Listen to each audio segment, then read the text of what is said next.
పర్వాలేదు. ఏడవకండి, ఏడవకండి, ఏడవకండి. మీ అమ్మ నాన్న దగ్గర సారో తీర్చే దగ్గర మా దగ్గరనే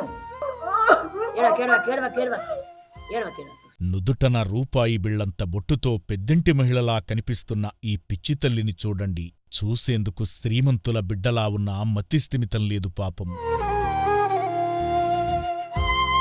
అమ్మా అన్న లేరు, నాన్నకు అనారోగ్యం అంటూనే నా భర్త దగ్గరకు తీసుకెళ్ళండి అంటూ చిన్నపిల్లలా ఏడుస్తుంటే ఎంతటి కష్టమొచ్చిందో భగవంతుడా అనిపించకమానదు. అన్నయ్య లేడు, నాన్న కొంట్లో బాగుండదు.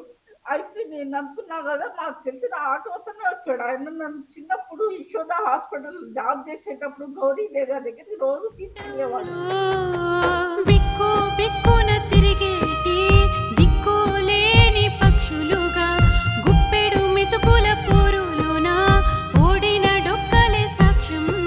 కారణాలు తెలియవుగాని ఇల్లు వదిలి రోడ్లపాలయ్యింది.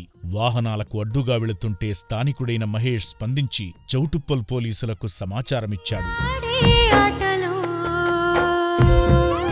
నా పేరు మహేష్, మాది చౌటుపల్లి ఒలిగొండ రోడ్ దగ్గర ఉంటాము. ఈమె అక్కడ వెహికల్ నుంచి వస్తుంటే మేము ఆమె అక్కడిక్కడ తిరుగుతుంటే అందరికి మొత్తం కార్ కి మొత్తం అడ్డెళ్ళి ఇబ్బంది పెడుతుంది. అయితే చూసి నేను వేరే అతను ఇద్దరం 112 ఫోన్ చేస్తే అక్కడి నుంచి మన చౌటుపల్లికి పిఎస్ ఫోన్ చేస్తే చౌటుపల్లి పిఎస్ వాళ్ళు మాకు ఫోన్ చేసారు. ఆమె దగ్గరనే ఉండమంటే 1 అవర్ నుంచి ఆమె దగ్గరనే ఉండి అక్కడి నుంచి ఆటో తీసుకొని ఇక మన అమ్మ నాన్న అనాథాశ్రమంలో జాయిన్ చేపించడానికి వచ్చినాము. నాకు అమ్మ కావాలి అంటూ కళ్ళు నలుపుకుంటూ ఏడుస్తుంటే ఆశ్రమ సిబ్బంది ఓదార్చే ప్రయత్నం చేశారు.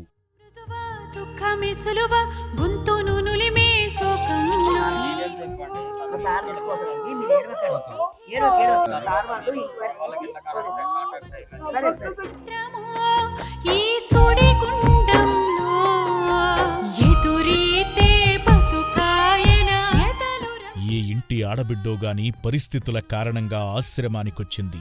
మతిస్థిమితంతో ఇల్లు వదిలి వచ్చేసిందా లేక ఉద్దేశపూర్వకంగానే వదిలించుకున్నారా తెలియదు.